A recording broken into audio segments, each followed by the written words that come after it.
This is on me. Enjoy it. The sharp smell of alcohol and Michael's loud voice snapped me back to reality. I slowly shifted my gaze toward Sophia. At that moment, it felt like something inside me snapped. Sophia is crying. That brave, steadfast girl who always tried not to show any weakness is crying. That sight ignited the flames of anger within me. How about it? This is premium champagne. You should be honored to savor it with your whole body. Even though I was on the verge of exploding with rage, Michael remained oblivious, spouting nonsense like that. The fact that Sophia resembles my late wife only fueled my emotions, and I finally erupted like never before. The contract is off. My name is David. This year, I turned 65. Unlike my younger days, my body doesn't move the way I want it to, and I often feel my age. Still, I haven't completely retired from society yet. I'm technically the chairman of a company. Although my son has taken over as the president and actual decision maker, making me more of a figurehead. It all began back when I was in college. Let's create a company that brings smiles to everyone's faces. It started with such a vague idea, no clear goals, just enthusiasm. Today, it's not unusual to see high schoolers starting companies and becoming CEOs, but back then, it was rare. The company was casually established with a few classmates, and before I knew it, we gained supporters and eventually incorporated. I worked part-time jobs, but as a student, there was only so much I could earn. On top of that, I had to contribute to my family, so I couldn't spend much freely. The idea of bringing smiles to everyone stemmed from my upbringing. I came from a low-income family. Being raised by a single mother, which was uncommon at the time, I faced countless challenges. But every time, my mother would smile and say, no matter how tough things get, keep smiling, and someday, things will get better. She believed that negative thinking would attract more negativity, creating a spiral that's hard to escape.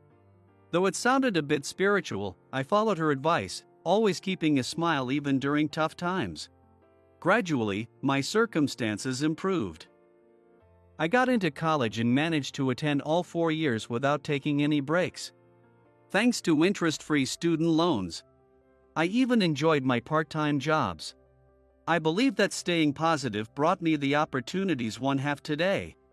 My mother has since passed away, but I'm sure she's watching over me and her grandchildren from heaven. Even now, I find it hard to believe that the company has grown into a major corporation generating billions in revenue. It feels like an endless dream I never wake from. Now, in my old age, I've stepped back from the front lines and enjoy a peaceful life with my wife. I have a son and a daughter. My son is 35 this year, and my daughter, born when I was 40, is now 25. Dad, I'm heading to work. Just as I returned home, my daughter, Sophia, was heading out for her job. Without going into too much detail, Sophia doesn't work during the day but heads out for a part-time job at night. People might have their opinions. But this is the path Sophia, my wife, and I have agreed on. No matter what others say, I want Sophia to follow the path she believes in, as long as it doesn't involve breaking the law. Supporting that is a parent's duty. These days, the warmer weather brings more weird people out, so be careful. Dad. How old do you think I am? But thanks, I'm off. With a dazzling smile, Sophia disappeared into the night. When I stepped inside, a fresh fragrance greeted me. I glanced toward the source of the scent and saw a vase filled with colorful flowers. Apparently, Sophia had stopped by a flower shop and bought them on a whim. Sophia carries so much on her shoulders for her age. With her natural cheerfulness, she never shows weakness to others, always smiling and kind. That's why I worry about her sometimes. Well, worrying about it won't change anything. Sophia is simply living life the way she wants, and all we can do is step back and watch over her. I said to my wife, who greeted me at the door. She responded with the same gentle smile Sophia often had. One day, something unexpected happened. I got a call from Michael, an old classmate. You're coming, right? Yeah, sure, count me in. I was startled when our rarely used landline blared loudly. To my surprise, it was an invitation to a class reunion. And to top it off, the organizer was none other than Michael. That alone sapped me of any enthusiasm. Michael was a former classmate who went to the same schools as me from elementary through high school. Unlike me, Michael came from a wealthy family and constantly flaunted it, which annoyed everyone around him. Though I doubt he ever realized how irritating he was. Suddenly, memories from high school came flooding back. It was September of our senior year, still warm, but not unbearably so, unlike today's extended summers. You're not seriously planning to attend such a mediocre university, are you? I went to a public high school known for its academic rigor. Being from a low-income family, I couldn't afford private schools, so I aimed for the best public school in the area. Somehow, Michael ended up there too. Given his family's wealth, he could have easily attended a prestigious private school. But the reason Michael ended up in the same school as me was simple. I'd been competing with you since middle school, and now, at the very end, you're just giving up? Apparently, Michael had decided I was his rival. Not to brag, but I was pretty good academically, always ranking in the top 3 out of nearly 200 students in middle school. People even suggested I could get a scholarship to a private school. But even with a scholarship, there would still be other expenses, and I didn't want to burden my mother further. Public school was my only option from the start. I thought Michael and I would part ways after middle school, so I was shocked when he ended up at the same high school. When I decided to pursue a language-focused university, Michael was completely bewildered. I'm going to go to a place where I can learn how to run a business. I have a dream to be a president in the future. What does it matter if I can speak other languages nowadays? If I can speak Japanese, my mother tongue, that's all that matters. At the time, globalization wasn't as advanced as it is now, so he had a point. But now, I'm glad I chose to study languages in an environment where I could focus on them. Michael and I lost touch after our university applications and hadn't spoken until now, at the age of 65. He must have gotten my home phone number from a mutual acquaintance. By this age, most people had retired or were using re-employment programs. So the idea was to gather and reminisce about life. On the day of the reunion, the scene before me was absurd. Michael, drunk, rambled on about the past, mocking me in the process. This guy went to some run-of-the-mill university, wasted 4 years playing around, then got married to a woman 8 years younger at 30. And now, here I am, watching the downfall of my former rival. It's sad, really. As Michael said, my wife is much younger than me and still actively working. He cracked crude jokes about my taste in women, laughing obnoxiously. Meanwhile, he boasted endlessly about running his own company. I've hit the peak of my life. Hey, do you know this artist? I've been following them on video platforms since they debuted. His conversations jumped from one topic to another, leaving everyone struggling to keep up.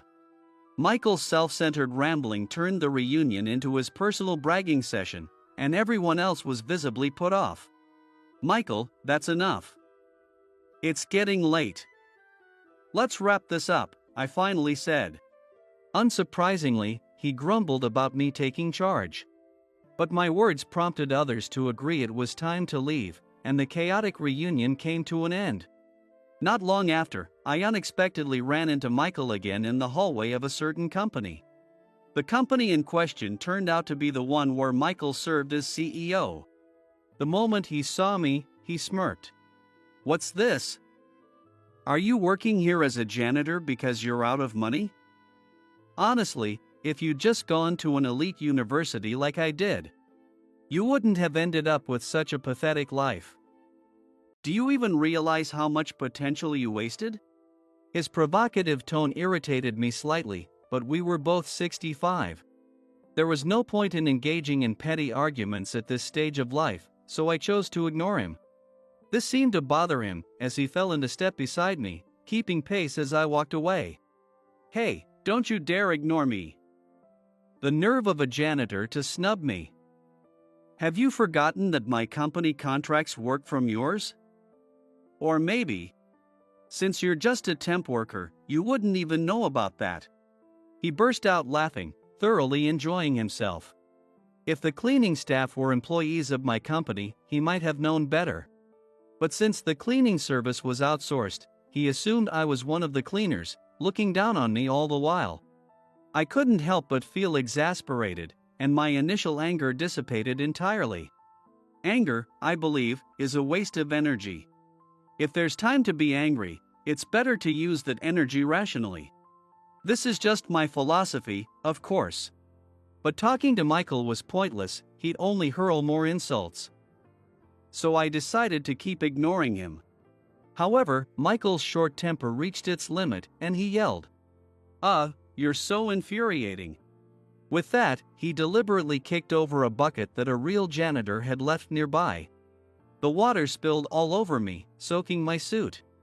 "Hey, that's enough." I voiced my protest briefly, to which Michael nonchalantly replied, "Well, if you're a janitor, you can clean it up yourself." "Oh, and if the hallway stays wet, I'll cancel the contract. Anyway, I'm busy, so I'm out." After spouting his nonsense, he stepped into the elevator without a second glance. What a disaster. As I sighed and looked down at my soaked suit, I heard footsteps behind me. When I turned, I saw Sophia standing there.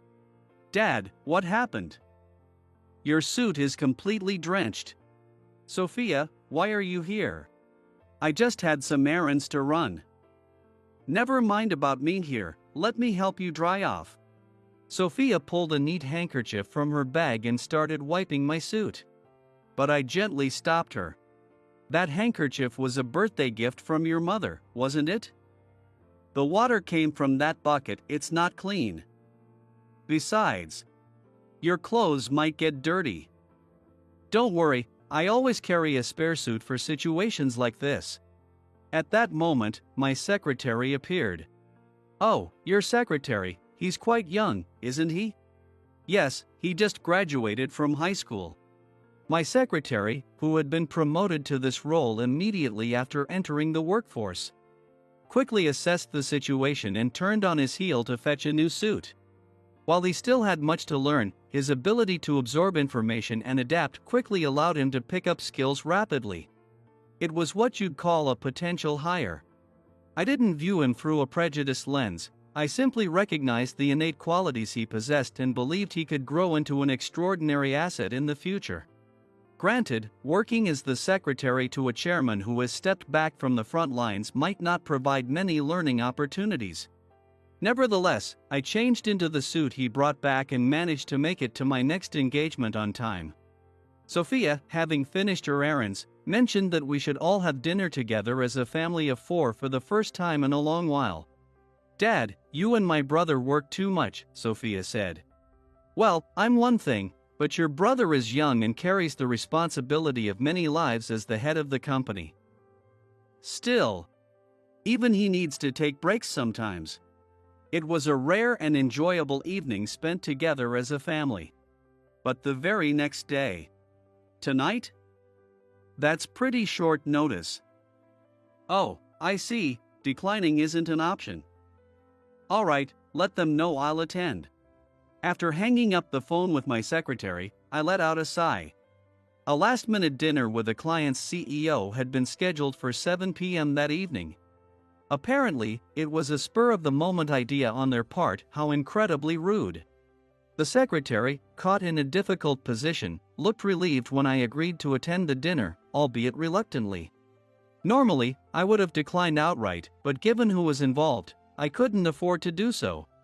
The designated restaurant was a high-end establishment. When Michael saw me enter, his expression was one of surprise. "What, you work at this company? Let me guess, you must have sweet-talked your way into an executive position. People like you who are useless should just get out of the company already. I hear the CEO is a young guy. Until he gets here, you can keep me company."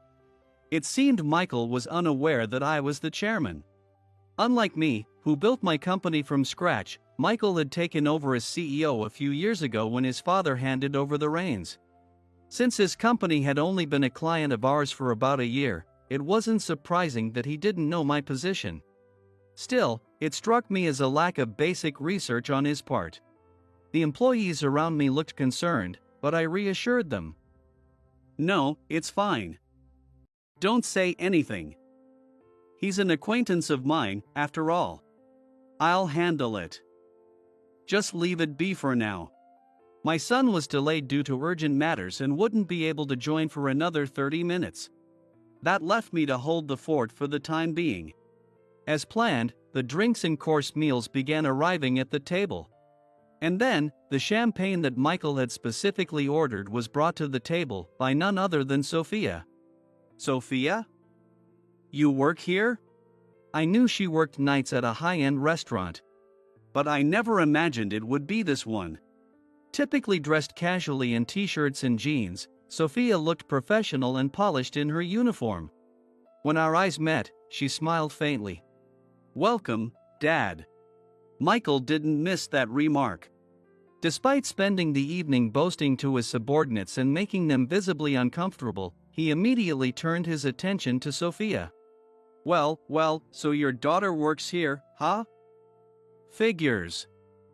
With the failure of a father like you, it's no wonder his child isn't much better." He spouted this baseless insult. And Sophia froze, her eyes wide in disbelief as she stared at him.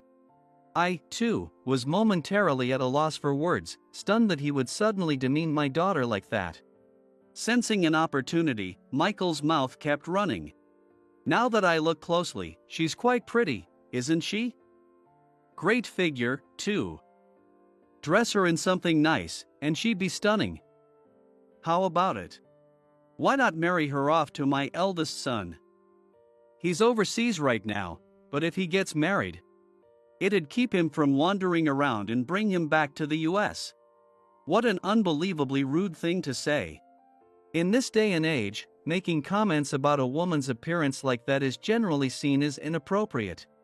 On top of that, suggesting she marry his eldest son without her input is completely unacceptable. What really infuriated me was that he wasn't considering Sophia's happiness, he was just trying to use her as a way to keep his son tied down in the US. Anger is a waste of energy. That's what I've always believed. But for the first time in a long while, I could feel myself being overtaken by that very emotion. Looking at Sophia's bewildered and hurt expression, I found it impossible to stay calm. I tried to hold back, but Michael delivered the final blow. "What's with that look?" Apparently, Sophia's silence annoyed him. The smug grin he had been wearing moments earlier disappeared, replaced by sudden anger. Seriously, young women these days are so useless. Maybe it's time someone taught you some respect. Hey, hand me that champagne. To my shock, Michael snatched the expensive champagne and poured it over Sophia's head. The liquid dripped from her hair, falling to the floor in slow motion, as if time itself had paused. "This one's on me. Enjoy it." The strong stench of alcohol in Michael's booming voice jolted me back to my senses. Slowly, I turned my gaze toward Sophia. At that moment, it felt like something inside me snapped. Sophia is crying. That brave, steadfast daughter of mine, who always tried not to show any weakness, is crying. That sight ignited the flames of anger deep within me. "How is it?" "It's premium champagne, you should be honored to experience it with your whole body, right?" Michael, oblivious to my simmering rage, continued his shameless tirade. The fact that Sophia bore an uncanny resemblance to my late wife only added fuel to the fire, and I finally erupted in a way I never had before. "The contract is off." "What? What are you suddenly talking about? There's no way you have the authority to do that." Inside, I felt a fiery heat coursing through me. And why wouldn't I? With all those emotions erupting inside me, it was only natural. Still, years of experience had taught me that losing my temper wasn't dignified. So I resolved to handle the situation with as much composure as I could muster. Whether or not an abrupt contract termination counts as calm was debatable. But I at least intended to maintain the decorum of an honorary chairman. I may have stepped back from the front lines, but that doesn't mean I've relinquished my authority. My son, the current president, is still a newcomer to management. As the former president, I continue to guide him when necessary, which gives me the right to make decisions in matters like this. I've judged it impossible to continue our partnership with a company whose leader behaves so disgracefully. Michael's confusion was evident, but one of his subordinates hurriedly explained the situation. In an instant, Michael's face paled. "You're the honorary chairman? Of a company with annual revenue exceeding $500 million? I had no idea. You think you can bluff your way out of this? That won't work on me," I said sharply, cutting off his stammered excuses. Michael fell silent. His employees likely knew of my position but lacked the courage to interrupt his incessant monologue to tell him.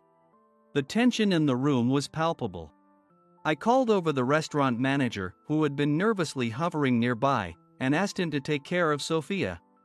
After confirming that Sophia had left the scene, I turned back to Michael. "You've crossed a line. As a result, you've jeopardized a valuable business relationship. While I try to keep personal matters out of my work, what you did today cannot be overlooked. Reflect on your behavior as a person." As I stood to leave, Michael grabbed my hand in a panic and began pleading. "Wait. No. I misunderstood the situation." "Misunderstood?" I asked, glaring at him. "What excuse do you think will work now?" Under my gaze, Michael shrank back, his body trembling slightly. Realizing the irreparable damage to his company if the contract was voided, he forced a strained smile and began to explain himself. I thought you were just some assistant or something.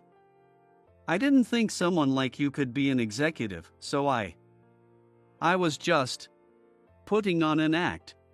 "So, let me get this straight," I replied, my voice sharp. "You assumed I was just someone's assistant. And because of that, you thought it was acceptable to humiliate my daughter, thinking she was merely a part-time worker. Is that it? I'm deeply disappointed in you." Michael had no response. It's true that Sophia is a part-time worker here. She has other responsibilities during the day, so she isn't a full-time employee. But Michael decided to look down on her and treated her with complete disrespect. Such behavior is utterly inexcusable.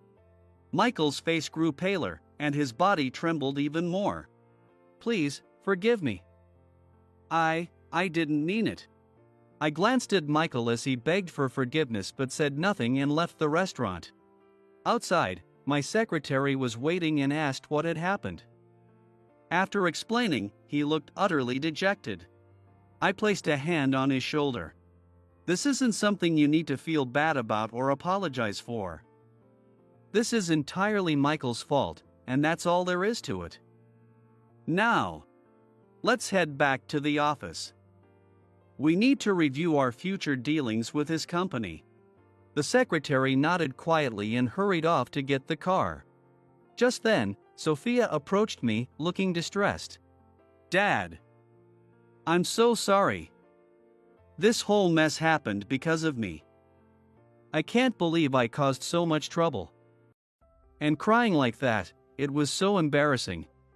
"I'm really sorry." She apologized repeatedly, blaming herself. Though her tears had stopped, her eyes were red from rubbing them.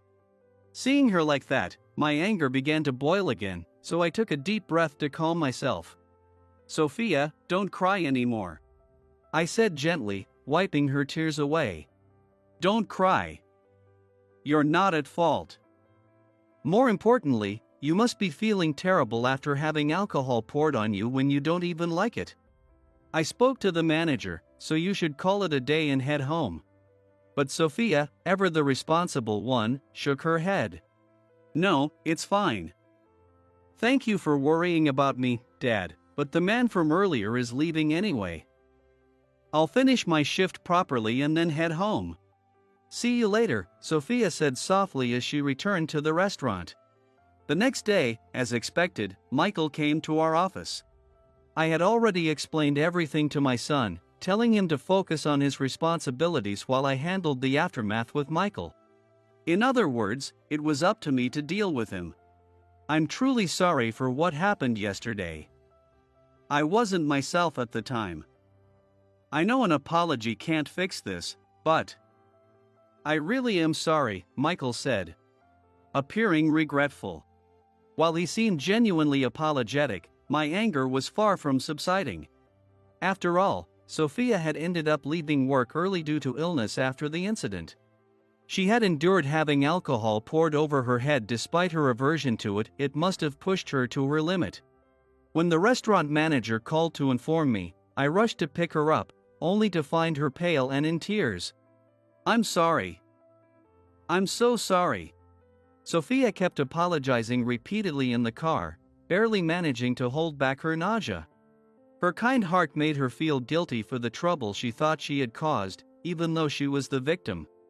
Michael's behavior had been completely out of line from the start.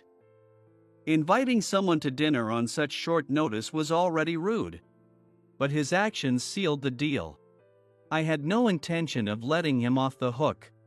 An apology doesn't erase what happened yesterday, I said firmly. I know that. It's just, I didn't realize you were the honorary chairman of such a major company. If I had known. Michael stammered. My eyebrow twitched. It felt like he was apologizing because of my title, and that only solidified my resolve to hold him accountable. Michael, I understand what you're saying. I'll accept your apology for now, but my decision on the contract remains unchanged. Surely, you understand that trust is the foundation of any agreement. You destroyed that trust with your actions. Michael, seemingly aware of his mistake, slumped his shoulders and left the office. This was the right decision. But I also felt that he owed Sophia a direct apology. Just as I was thinking this, my secretary called to inform me that someone had come to see me. It turned out to be Sophia. Dad, I have a favor to ask. Is that promise from before still valid? Sophia asked hesitantly. The promise she was referring to was likely from 3 years ago. It was when Sophia turned 22 and graduated from college. At the time, I had asked her if there was anything she wanted as a graduation gift. Go ahead, tell me what you'd like, I had said. But Sophia, smiling, had shaken her head. No, it's fine. Just the thought means so much to me. Besides, you covered all my tuition and living expenses for 4 years of college, didn't you? Honestly, I feel like you've already done more than enough. She had always been modest and hesitant to ask for anything. At the time, the company was going through a rough patch due to the economic downturn and global instability, which had affected our profits.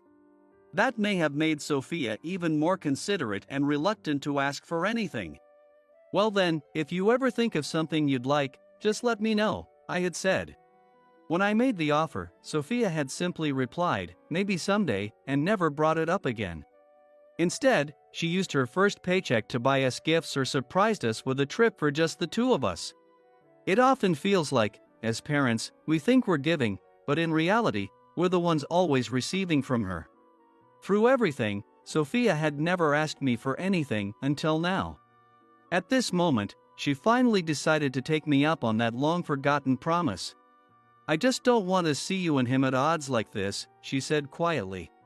Before I could ask what she meant, she pulled something out of her bag. Yesterday, when I got in your car, I found this on the back seat.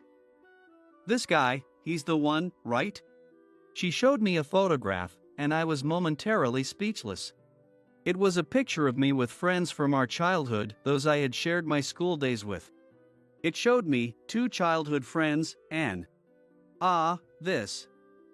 You found it in the back seat? Actually, when I heard about the reunion, I felt a bit nostalgic and pulled out some old photos. This one is my favorite. There's been a lot between him and me, but I chuckled, realizing how stubborn I'd become with age. The truth was, I didn't dislike Michael. His constant need to compete with me had been annoying at times, but deep down, he wasn't a bad person. Of course, what happened yesterday was unforgivable, but the apology Michael gave earlier seemed genuine. He truly seemed to regret his actions. I couldn't bring myself to forgive him immediately, though, as I was still grappling with my feelings. "Fine, Sophia, do as you wish," I finally said. Sophia's face lit up with a bright smile, as if the tears from yesterday had never happened. "Thank you. All right, Dad, I'll be counting on you for this. Leave it to me." Having said everything she wanted, Sophia left, her demeanor cheerful and light. But just as I thought she was gone, she returned. "Oh, I almost forgot. The flowers. Why don't you put them in the CEO's office?" "Wait here, I'll go get them." 30 minutes later, Sophia came back holding the same flowers she had once placed in our entryway. Their pleasant fragrance seemed to cleanse the tense atmosphere in the room. This time, Sophia truly left for the day. As I carried on with my usual tasks, my secretary returned from his errands. The moment he stepped into the room, he immediately noticed the flowers. "Oh, these? My daughter gave them to me. Is something bothering you? Do they seem out of place?" When I asked, he paused thoughtfully for a moment before shaking his head with a smile and saying it must have just been his imagination. A few days later, I called Michael in for a discussion about the recent events. When he arrived, he looked visibly worn out, as if weighed down by everything happening around him. "What now? Are you planning to lecture me again? I get it already, I've done something irreversible. I underestimated you and insulted your daughter. And now my company is taking a massive hit. I'm done with all this. But if you still feel the need to lecture me..." Before he could finish, I cut him off. I'm not the kind of man to dwell on the past and harp on old grievances. But that doesn't mean I've completely let go of my anger. The thing I can't forgive is how you insulted my daughter. So, I've decided to make it up to her in my own way. If you truly regret your actions, then shut up and join me for a meal." Michael frowned, clearly confused. I wasn't reversing the cancelled contract, nor was I planning to scold him further. Instead, I had suddenly suggested having a meal together, leaving Michael puzzled about my intentions. A month later, we met at a small bar I frequented. The bar was dimly lit, with a long counter table and just 2 small tables for 4. It was my favorite spot, a cozy, hidden gem of a place. "Tonight's on me.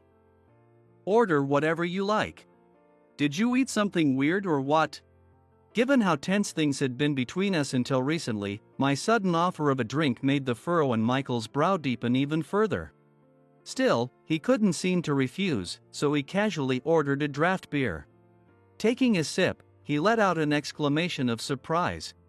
"What is this? It's so crisp and easy to drink. Good, isn't it? I heard you've been drinking champagne in high-end establishments. Let me tell you, even a simple beer in a bar like this can be excellent." Noticing that Michael wasn't usually a fan of beer, the bartender added ice cubes to his glass. If you use pure ice, it doesn't dilute the beer too quickly, keeping the taste intact. Plus, for those who aren't fond of beer, the slight dilution as the ice melts makes it smoother to drink.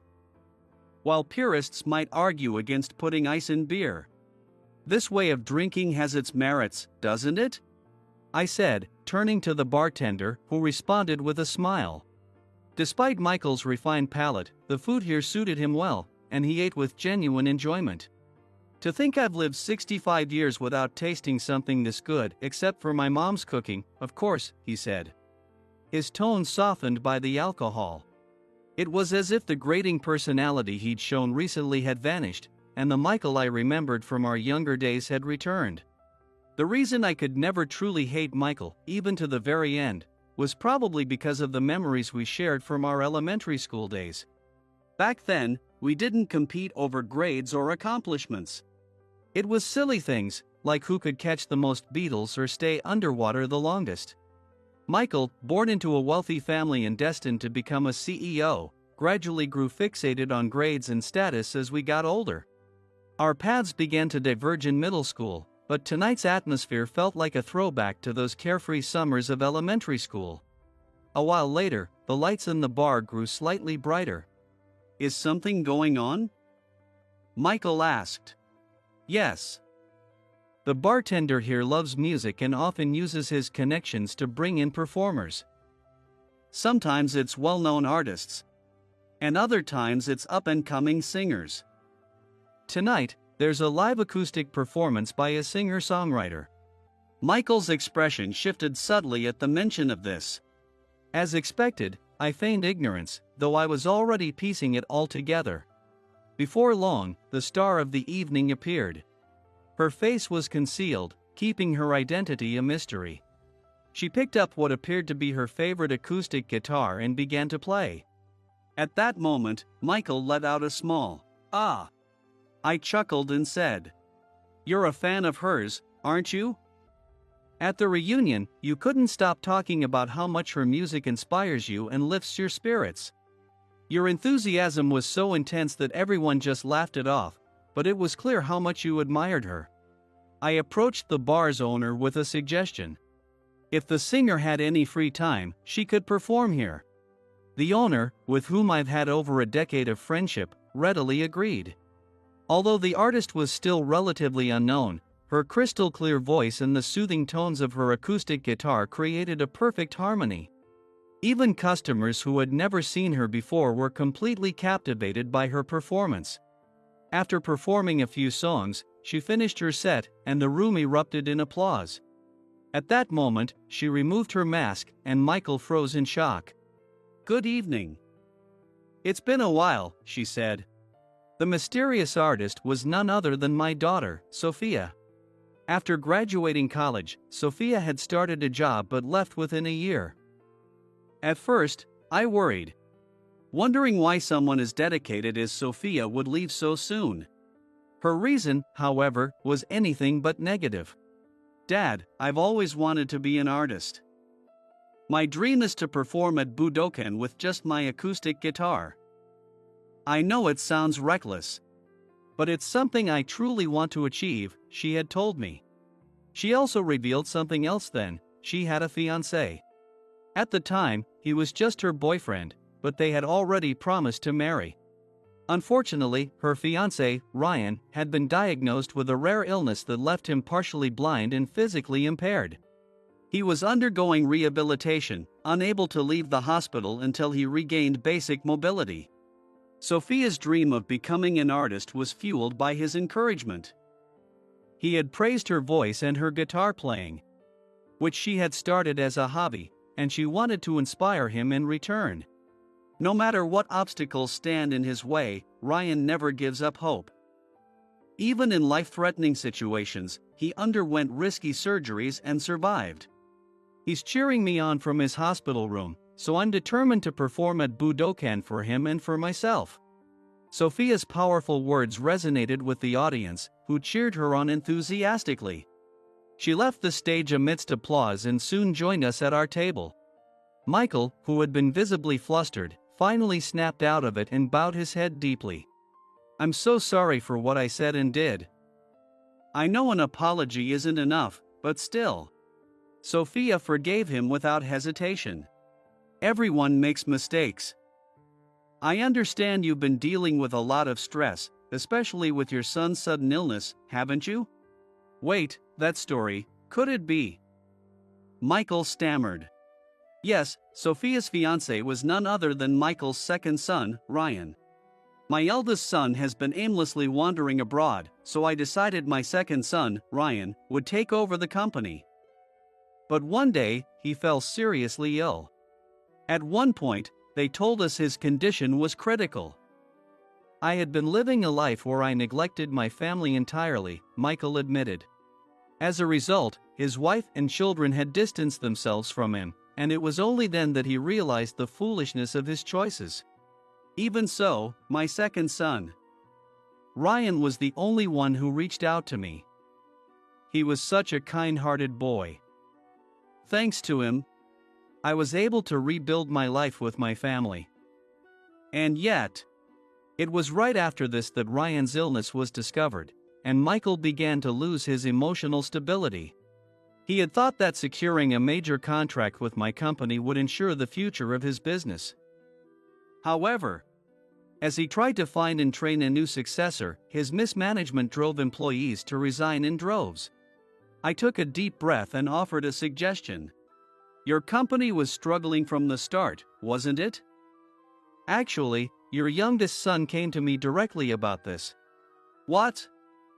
My youngest? Why bring him up now? Just listen, I said, signaling my secretary, who entered the room with a bow. Why are you here? Michael asked in disbelief. He insisted, saying, I only have a high school diploma, so I can't do the things my brothers or father can.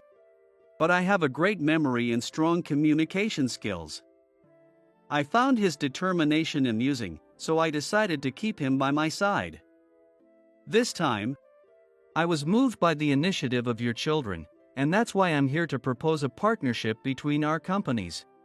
Michael stared intently at the documents I handed him. Also, this photo reminded me of the past. What you did wasn't right, but I understand you've been going through a lot. We might not go back to catching beetles, but I hope we can return to a similar friendship. That's what I'd like to see. Hearing this, Michael lowered his head and replied in a faint voice. But this doesn't seem like it offers much benefit for you. If I only cared about benefits, my company wouldn't have grown into a global enterprise, I replied with a smile. While I once said I started my company on a whim, it wasn't as if I had no goals at all. I was in a language studies program, so I spent my student years interacting with people from all over the world. That's where the idea came from, to build an amazing company that could bring smiles to everyone across the globe. I even got involved in volunteer work. It didn't offer any financial benefits, but I gained something invaluable: connections, experiences, and intangible things that enriched my life. You're part of that, too, Michael, I added.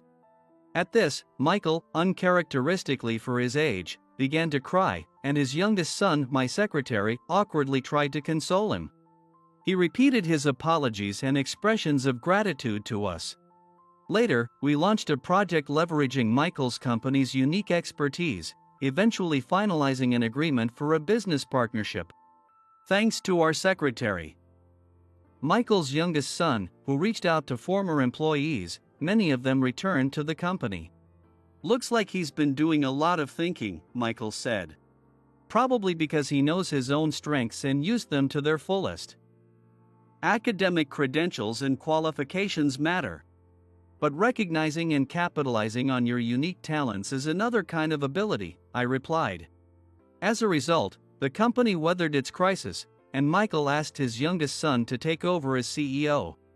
However, his son declined, saying he felt indebted to me and wasn't suited for the role of a CEO. Instead, he planned to identify a suitable successor from the talented individuals he had recruited, leaving Michael busier than ever in the process. Amid this flurry of activity, 5 years passed in the blink of an eye. One day, Sophia called with some exciting news. Dad, I've officially signed with a talent agency. Sophia had tirelessly pursued her music career while working part-time jobs and supporting her fiancé. Now, she had secured a contract with a major music agency and announced an upcoming tour of live house performances, not yet Budokan, but a big step forward. Her husband, Michael's second son, Ryan, who had lost his sight, had been working hard alongside Sophia to adjust to daily life. Ryan has perfect pitch, Sophia said with pride. We're working together as a duo now. I'm the vocalist, and he writes and composes the songs. He's proving that even without sight, there's so much he can do. He's inspiring so many people with hope." With those words, she handed me a single flower. A gerbera, the same kind she had pressed and brought to our home, my office, and to Ryan's bedside. "I think this flower represents the bond in our family. Dad, I'll keep working hand in hand with Ryan from now on. So, please, take care of yourself. Focus on your health, and live a long, happy life with Mom." She said this with a radiant smile, like a flower blooming, during the small wedding ceremony we held with only close friends and family. That day, smiles bloomed everywhere, making it a moment I would cherish for the rest of my life. My life. My life. My life. My life. My life.